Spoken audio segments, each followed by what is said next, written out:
तो एपिसोड 17 की शुरुआत होती है ग्रैंड एल्डर वुलेंशियन से, जो सोचते भाई ऐसे कैसे भाई, जो लीडर है ना उसको तो बहुत पहले चोट लगा हुआ था। मुझे लगा जिस हिसाब से चोट लगा ना वो चोट कभी भी ठीक नहीं हो पाएगा, लेकिन जैसे हमारे बीच में छोटा सा मुकाबला हुआ ना उसमें मालूम चल चुका मुझे कि उसका चोट है ना पहले से ठीक हो चुका है। ऊपर से कुछ एक्स्ट्रा मतलब ऑर्डिनरी जो मैंने उसके अंदर पहले नहीं था वो भी उसके अंदर आ चुका है। लेकिन भाई ऐसे कैसे हो सकता है ये सुनने, और उसकी जो स्टूडेंट थी ना याना, जिसने शायान के साथ मुकाबला किया था, वो बता दे कि देखो शायान है ना उसके पास एक कमाल की स्किल है, स्किल के जरिए ना अपना उंगली यूज़ करके किसी का भी चोट है ना एक्सटर्नल चोट जो बाहर का चोट वगैरह है वो ठीक कर सकता है। उसके अलावा जो इंटरनल डैमेज रहता है ना उससे भी ठीक कर सकता है। तो मुझे ऐसा लगता है ना शायद लिन शायान ने, तो मुझे ऐसा लगता है शायान ने उसकी मदद की होगी। यह सुनने देना जो ग्रैंड एल्डर रहती है कि देखिए सच में, क्या सच में अगर ऐसी बात है, अगर ऐसी बात है तो मुझे शायान को मानना पड़ेगा। इसके बाद से शिव पता शायान पे जो कि आराम से ऐसी मतलब अपने ग्रुप में घूम रहा है और सोचता है कि हाँ भाई मुझे बंदे को परेशान करेंगे, ढेर सारे ऑरिजिन पॉइंट कमाने, लेकिन भाई कैसे कमाऊँ यार। सबसे पहले जो क्वीन थी ना मेरी ज़िंदगी में आ गई थी, पूरा मेरी ज़िंदगी झंड करने के, लेकिन जैसे तैसे उसकी ज़िंदगी से मतलब मैं निकला, अब थोड़ी आराम की ज़िंदगी मिली। उसके बाद लेकिन एक ग्रैंड एल्डर आ गई है, ये तो भाई और अलग इससे पीछे पड़ी है, तो मुझे पक्का जान से मार डालेगी। कुछ ना कुछ मुझे करना पड़ेगा, लेकिन यार मैं कुछ कर भी नहीं सकता। अगर बाई चांस इसको मैं उंगली करने गया तो भाई ऑफकोर्स ये मुझे मरवा डालेगी। और भाई लीडर ने भी मना किया कि हाँ भाई किसी को उंगली मत करना, अगर उसके नज़र में आ गया तो ऑफकोर्स मुझे मार डालेगी। जिस कारण मैं किसी को परेशान भी नहीं कर सकता। अगर परेशान नहीं करूँगा तो भाई कहाँ से ऑरिजिन पॉइंट कमाऊंगा, अगर ऑरिजिन पॉइंट नहीं कमाया तो भाई फिंगर ऑफ न्यू का स्किल को मैं अगले लेवल कैसे पहुँचाऊंगा। और दूसरा मेरे पास जो स्किल है ट्रांसमाइग्रेशन का, जिसके जरिए मैं दूसरे यूनिवर्स में जा सकता हूँ, वो भी अभी कूल डाउन पे है ना, उसको भी रीओपन होने में टाइम लगेगा। मतलब भाई मैं दूसरे यूनिवर्स में नहीं जा सकता। तो वो अपने सिस्टम में नोटिस करता, सोचता है कि हाँ भाई अब तो कूल डाउन खत्म होना चाहिए। तब देखता है कि हाँ भाई जो कूल डाउन है ना खत्म हो चुका है और दूसरे दुनिया में मतलब दूसरे यूनिवर्स में जाने का ऑप्शन आ चुका है। तो उसका सिस्टम बोलता है कि हाँ आपका कूल डाउन खत्म हो चुका है, कि आप दूसरे यूनिवर्स में जाना चाहते हैं। ये सुनने के बाद ये शायान कहते हैं ऑफकोर्स भाई जाना चाहता हूँ, इसी के तो काफी लंबे समय से इंतजार कर रहा था। इसलिए अपना ट्रांसमाइग्रेशन का फंक्शन ऑन करता है। तो फंक्शन ऑन करने के बाद ना इसके लिए एक मतलब ऐसा रैंडम सा वर्ड चूज कर लिया जाता है कि हाँ भाई ऐसे रैंडम यूनिवर्स में अगले बार चल जाएंगे। लेकिन उसके लिए सबसे पहले आपको है ना 28 ऑरिजिन पॉइंट देना पड़ेगा। ये देखने के बाद इसका दिमाग खराब करे भाई 28 भाई, पिछले बार ना खाली 8 लगे थे। मतलब जैसे जैसे कि भाई अगली बार मैं यूनिवर्स में जाऊँगा तो ढेर सारे लगेगा भाई। इतना एक तो पहली बात कमाने को मिलता ही नहीं है, कहाँ से ऑरिजिन पॉइंट कमाओ, उसके हमेशा से वांदे लगे रहते हैं। उसका जो सिस्टम है भाई बढ़ाई जा रहा है। किसी का लेवल अप करने तो भाई इतना लाभ बढ़ चुका है भाई, किसी दूसरे यूनिवर्स में फिर से जाना तो भाई दूसरा लाभ इससे में बढ़ चुका है। छोड़ो भाई, लेकिन मुझे इस बार यहाँ से निकलना है। ये दुनिया मेरे लिए बहुत ज़्यादा डेंजरस हो चुकी है। इससे दूसरी दुनिया में जाता हूँ, 2-4 वगैरह स्किल वगैरह अलग से सीख के आऊँगा,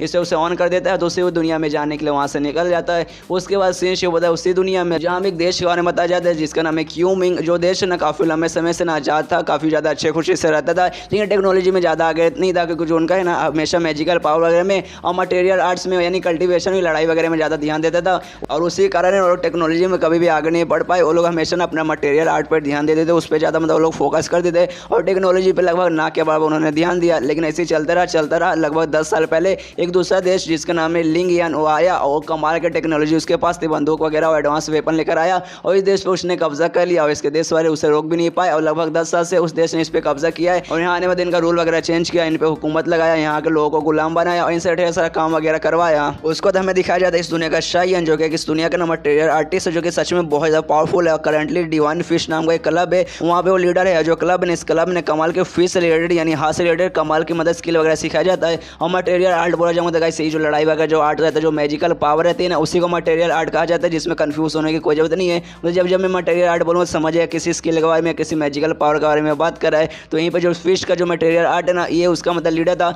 और ये सच में बहुत ज़्यादा स्ट्रॉन्ग था। और जिस शहर में ये रहता था ना उसका नाम था कैप। तो ये कैप शहर का नहीं सबसे स्ट्रॉन्ग बंदा माना जाता था। सिर्फ कैप शहर का नहीं बल्कि पूरे देश का ना वो नब्बे स्ट्रॉन्ग बंदा माना जाता था। और इसे ना काफ़ी अच्छा इंसान समझा जाता था और पूरे देश वाले ना इसकी बहुत ज़्यादा परवाह करते थे। इसे ना देश का हीरो समझा जाता था। और जैसे तो दूसरे देश ने इस देश पे हमला किया था ना, उनका मानना था ये देश में ना खाली मटेरियल आर्ट्स यूज़ किया जाता है, यहाँ के लोग खाली स्किल्स वगैरह वैसे लड़ाई पे ध्यान देते हैं, टेक्नोलॉजी पे ध्यान नहीं देते। लेकिन इन्होंने जैसे इस दुनिया में कब्जा किया था, मतलब इस देश में जैसे कब्जा किया था ना, इन्होंने दिखा दिया था कि हाँ भाई तुम्हारा जो मटेरियल आर्ट है ना वो हमारे टेक्नोलॉजी के सामने टिक नहीं पाएगा। लेकिन इस दुनिया जो शायान है ना वो मतलब हार मानने को तैयार ही नहीं है। वो बोला कि नहीं भाई हमारा जो मटेरियल आर्ट है ना सबसे ज़्यादा कमाल का है, जिस कारण वो लोग हमेशा शायान के पीछे पड़े रहते हैं कि हाँ भाई एक दिन है ना अपनी टेक्नोलॉजी का यूज़ करके शायान को हरा देंगे, जिसके वजह से साबित हो जाएगा कि हाँ भाई तुम्हारा जो भी मटेरियल आर्ट है ना हमारे टेक्नोलॉजी के सामने टिक नहीं पाएगा। उसके बाद शायान पे जो कि एक बंदे का मुकाबला कर रहा है, वो बंदा और कोई नहीं होगा जो दुश्मन देश था जिन्होंने इस पे कब्जा किया यान लेकर, उन्हीं का एक वॉरियर था। और उस मतलब इसके लिए इसके पास आया था, शायान के पास आया था कि हाँ भाई हमारे साथ आ जाए। लेकिन शायान को ऑफकोर्स इनके साथ जाना नहीं था, जिस कारण उस बंदे को ना वहीं पे मारता है और मारता है जैसे ना तो दुश्मन बंदा था उससे कहता है सारे तेरी हिम्मत कैसे, हम इतने प्यार से तुझे ना पूछने आते, तुझसे बात करने आते, नहीं तो ऐसे कैसे बर्ताव कर सकता है। यह सुनने और शायान कहता देख यार जो हमारे देश है ना काफ़ी अच्छा देश है, हमारे ना अतिथि देवो भव रहती है और तू यहाँ पे अतिथि बन के तो नहीं आया था, तू यहाँ पे ना एक शैतान बन के आया था, मुझे लालच देने आया आया था। और ये भाई तेरा एडवांस वॉरियर जिसके बारे में तो हमेशा बात करता था कि हाँ भाई हमने ढेर सारे वॉरियर तैयार किया अपना टेक्नोलॉजी यूज़ करके। देख भाई तो मेरे सामने टिक भी नहीं पाया। इसका तो जो बंदा रहता है, जो ऑफिसर रहता है ना, उससे कहता है देख भाई एक कॉम्पिटिशन होने वाला, लगभग आधे महीने बाद एक कॉम्पिटिशन होगा जिसमें तुम्हारा देश यानी क्यूमेन का जो लोग रहेंगे वो लोग पार्टिसिपेट कर सकते हैं। दूसरे हमारे देश के लोग रहेंगे, मतलब हमारे देश कोई एडवांस वॉरियर रहेंगे और तुम्हारे देश से तुम्हें जो भेजना तुम भेज सकते हो। लेकिन भाई हम गारंटी के साथ बोल रहे उसमें भाई शायद तुम लोग ना जीत पाओगे। और तुम्हारा क्या ख्याल है, तुम उसमें पार्टिसिपेट करना चाहोगे? ये सुने और शयन कहते कि हाँ भाई ऑफकोर्स मैं पार्टिसिपेट करना चाहूँगा, अगर तुम सिर्फ कोई चीटिंग वगैरह ना करोगे तो पार्टिसिपेट करूँगा, जीतूंगा, अभी दिखा दूंगा कि हाँ भाई तुम्हारा टेक्नोलॉजी ज़्यादा हार्ड है या हमारा मटेरियल आर्ट ज़्यादा हार्ड है। उसका तो सारे बंदे अपने एडवांस वॉरियर को लेकर निकल जाते हैं। यहाँ पे शयन भी रहता है, तब उसके जो स्टूडेंट वगैरह सब आते हो कहते हैं मास्टर आपने आग लगा दिया, आपने कमाल कर दिया, आपने उनके एडवांस वॉरियर को इतना आराम से मार देना कि भाई सच में बहुत ज़्यादा कमाल का था। आपका तो भाई कमाल का एकदम अटैक था, अभी ऐसी वैसे हमारे मास्टर नहीं बन गए। और तभी जो शयन रहता है ना उसके मुँह से पूरा खून वगैरह निकलने लगता है। कहते कि नहीं भाई वो जो एडवांस वॉरियर था ना वो सच में बहुत पावरफुल था, उसको हराने के लिए मुझे अपनी पूरी पावर यूज़ करनी पड़ी, जिसका मुझे भी काफ़ी ज़्यादा चोट लगा। लेकिन भाई टेंशन लेने कोई ज़रूरत नहीं है ना, मैं अपना पूरा पावर यूज़ करूँगा। जो कॉम्पिटिशन होगा ना, कॉम्पिटिशन में मैं दिखा के रहूँगा कि हाँ भाई जो हमारा मटेरियल आर्ट है ना वही सबसे ज़्यादा कमाल का है, उनका टेक्नोलॉजी कुछ नहीं है। लेकिन फिलहाल के मुझे आराम करना पड़ेगा, कॉम्पिटिशन के दिन तक है ना मुझे शायद कोई लड़ाई नहीं करना पड़ेगा, तभी जाकर अच्छे से मैं रिकवर हो पाऊंगा और कॉम्पिटिशन दिन वाले आग लगाऊंगा। तो अपने घर में बैठकर आराम करने लगता है, पूरा डिस्कशन कर रहे कि हाँ भाई एक एडवांस हो रहा है, मतलब उसने मेरे सामने लाया था उनका मुकाबला करने के लिए। अब मैंने मुकाबला किया, उसको हरा भी दिया, लेकिन उसमें मेरी भी काफ़ी ज़्यादा पावर लगी, मैं भी काफ़ी ज़्यादा डैमेज हो गया। और मैंने सुना ना उनके पास ऐसे 1000 से भी ज़्यादा एडवांस वॉरियर है। उतने में इसका एक स्टूडेंट सामने से आता है और ये उसका सबसे ओल्डेस्ट स्टूडेंट था, इसके लिए दवाई लाता है, शयन को देता हूँ, कहता लीजिए मैं आपका जो चोट वगैरह है ना उसको ठीक करने के लिए मैं दवाई लाया है। तो शयन भी देखता है, वो भी खुश होता है, वो पीने लगता है। और तब उसका जो स्टूडेंट रहता है ना वो कहता है देखिए मुझे भी नहीं ऐसा लगता जो हमारा मटेरियल आर्ट है ना उनका टेक्नोलॉजी के सामने ठीक पाएगा, उनका टेक्नोलॉजी सच में दिन ब दिन बहुत ज़्यादा स्पेशल, बहुत ज़्यादा स्ट्रॉन्ग बना है, हमारा मटेरियल उसके सामने कुछ भी नहीं है। ऊपर से हमारे क्लब को ना ढेर सारे बंदे ना इसी डर के कारण है ना हमारा क्लब छोड़ के जा रहे हैं कि हाँ भाई हम लोग उनके साथ मिल जाते हैं, उनके पास कमाल की टेक्नोलॉजी है, तभी हम लोग पावरफुल बन पाएंगे, मटेरियल आर्ट सीख के कोई भी मतलब नहीं होगा। ये सुनने और शयन बोलते छोड़ो यार वो सब की बातें छोड़ो, जो भी छोड़ के गए उनको छोड़ने दो, बाद में खुद रोएंगे कि हाँ भाई हमने क्यों छोड़ा। तुम्हें विश्वास है ना कि हमारा जो मटेरियल आर्ट है वो सबसे स्पेशल है, तो भाई मुझे कुछ नहीं चाहिए, मुझे भी विश्वास है। लेकिन तभी शयन नोटिस करता जो सामने से ये दवाई ला के दिया ना उस दवाई के अंदर जहर मिला हुआ है। तो शयन बहुत ज़्यादा गुस्से में आता है, उसका गला पकड़ लेता है, कहता भाई ऐसे कैसे भाई, मतलब मैंने तुझे इतना भरोसा तुझ पे किया था, तूने मतलब मैंने तुझे इतना अच्छा ट्रीट किया था, तू भाई मुझे ऐसे कैसे धोखा दे सकता है। ये सुना तो उसको स्टूडेंट बोलते देखिए आपको टेंशन लेने कोई जरूरत नहीं, इसके जरिए मतलब इस दवाई के जरिए जो भी मैंने आपको दिया इसके अंदर जहर है, लेकिन जहर से आपकी मौत नहीं होगी, इससे खाली धीरे धीरे ना आप वीक होंगे, खाली वीक होकर रह जाएंगे, इससे आप मरने वाले नहीं, आपकी मौत नहीं होगी। मैं इतना भी बुरा नहीं हूँ, मैं यहाँ पे आपको मारने नहीं आया हूँ, खाली मैं आपको यहाँ पे रोकने आया हूँ और समझाता। देखिए मेरा भी मानना यही है कि जो हमारा मटेरियल आर्ट है ना वो कभी भी उनके सामने, जो हमारा दुश्मन है उनके सामने, उनके टेक्नोलॉजी के सामने कभी टिक नहीं पाएगा। उनका टेक्नोलॉजी ऐसा हो गया ना कि एक धमाके में ना पूरा का पूरा शिप उड़ा सकते हैं, पूरा ट्रेन उड़ा सकते हैं ना, एक ही झटके में पूरी की पूरी बिल्डिंग गिरा सकते हैं। लेकिन भाई हम लोग कितने भी प्रैक्टिस कर ले अपने मटेरियल आर्ट में, कितना भी आगे पहुंच जाए, लेकिन हम लोग आज तक ना कभी भी एक मुक्के में कभी किसी ना ही प्लेन को उड़ा पाएंगे, ना ही किसी जहाज को उड़ा पाएंगे।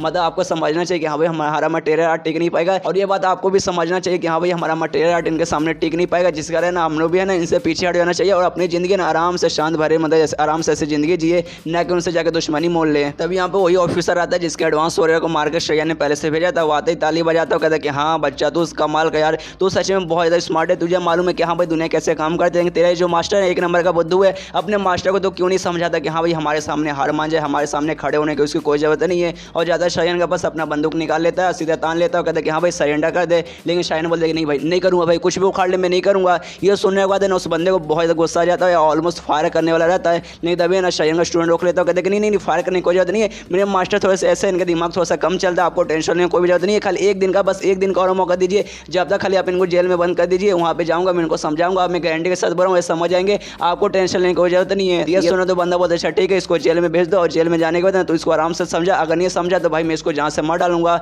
उसके बाद सीनशिप होता जो शयन है ना उसको जेल में भेज दिया गया है, और उसका जो स्टूडेंट है ना वहीं पर उसको समझा रहे कि देखिए यार प्लीज़ यार हार मान जाइए, आप उनके सामने नहीं टिक पाएंगे, प्लीज़ आपको उनसे पंगा क्यों ले रहे हैं। तो ये सुनने और शयन बोला अच्छा बेटा तू मतलब मैंने तुझ पर बहुत ज़्यादा भरोसा किया था कि हाँ भाई तू हमेशा एंड तक मेरे साथ रहेगा, लेकिन सबसे पहले तूने मुझे धोखा दिया, मुझे तुझसे ये उम्मीद नहीं थी। ये सुने तो उसको स्टूडेंट बोलते देखिए मैंने उनकी टेक्नोलॉजी देखी, उनकी टेक्नोलॉजी बहुत ज़्यादा कमाल के एडवांस ऐसे बंदूक ऐसे ऐसे तोप है ना जो हमने आज से पहले कभी भी नहीं देखा हुआ, ऐसे ऐसे कमाल के हथियार है ना कि एक देश में ना एक बार में पूरा का पूरा शहर को बर्बाद कर सकते हैं। हमारी टेक्नोलॉजी मतलब हमारा जो मटेरियल आर्ट है ना हम कितना भी प्रैक्टिस कर ले एक साथ क्यों ना अपनी पूरी पावर लगा दे, लेकिन तो भी हम उनके टेक्नोलॉजी के सामने कभी भी नहीं टिक पाएंगे। ये सुने और शायन बोलता अच्छा ठीक है भाई हम लोग उसके टेक्नोलॉजी के सामने नहीं टिक पाएंगे, लेकिन तुझे क्या लगता है उनके सामने जाके हार मान जाएंगे, बोलेंगे कि हाँ भाई हम लोग हार मानते तुम्हारे साथ आ जाते, कैसे हम लोग जीत जाएंगे, कैसे हमारा देश आज़ाद हो जाएगा। ये सुनने का तो उसका स्टूडेंट दुखी होकर अपने घुटने में आ जाता है, कहते कि नहीं इससे हमारा देश नहीं बचने वाला, इससे हमारा देश नहीं आज़ाद होगा, हमारा देश बर्बाद होगा। लेकिन अगर हम लोग उनके साथ है ना एंड तक ऐसे खड़े रहे ना, तो इससे खाली हमारा देश ही बर्बाद नहीं होगा, हमारे सारे के सारे लोग ही मारे जाएंगे।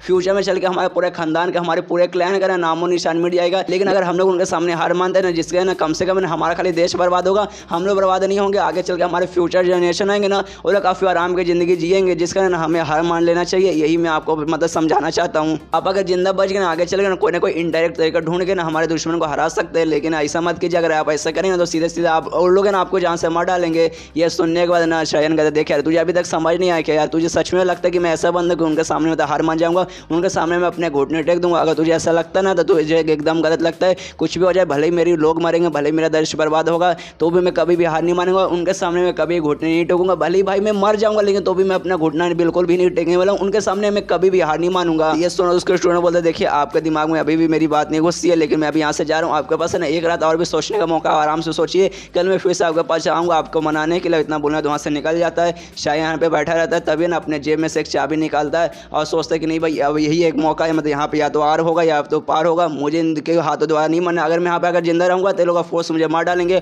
और रही बात हार मारने की, तो भाई कुछ भी हो जाए मैं कभी भी हार मारने वाला नहीं हूँ। और चाबी के जरिए अपनी जान लेने की वो सोचता है और चाबी सीधे अपने गले में घुसेड़ लेता है, जिसके कारण उसकी मौत होने वाली थी। लेकिन मरने से पहले कहता है कि हाँ जो मेरे देश वाले ना, मुझे मालूम है मेरे देश के वासी कभी भी हार नहीं मानेंगे ना, वो अपने देश को आज़ाद करने के लिए हमेशा की तरह मुकाबला करेंगे। और वो आज नहीं तो कल हमारा देश आज़ाद होगा, लेकिन भाई वो दिन देखने के लिए मैं शायद जिंदा नहीं रह पाऊंगा। और इतना बोलने के बाद ना वहीं पे उसकी मौत हो जाती है। और जैसे इस दुनिया के शायन की मौत होती है, जो अपना मेन दुनिया का जो शायन है ना, उसके बॉडी के अंदर एंट्री मारता है। जैसे बॉडी के अंदर एंट्री मारता है, सारा इन्फॉर्मेशन इसको मिल जाता है, इसका पूरा मेमोरी मिल जाता है और इसकी आंखें खुल जाती है। और शायन मतलब उस दुनिया का शायन कहते हैं कि हाँ फाइनली इस दुनिया का शायन आ चुका हूँ और इसका सारा मेमोरी मैंने देख लिया। और ये बंदा सच में ज़्यादा बहुत ज़्यादा कमाल करता है। भाई कुछ भी हो जाए मैं झुकेगा नहीं, साला भले खुद मर जाएगा, लेकिन भाई मैं झुकेगा नहीं और दुश्मन के सामने कभी भी हार नहीं मानेगा। और इसमें एंड में अपनी कुर्बानी दे दी, यानी अपने देश के लिए शहीद हो गया। मतलब इसकी जो कुर्बानी है ना वेस्ट नहीं जाएगा, ये मैं गारंटी के साथ बोल रहा हूँ। और ये चैप्टर यहीं पे खत्म हो जाता है। तो मिलता है अगले किसी वीडियो में, जब तक के लिए बाय बाय।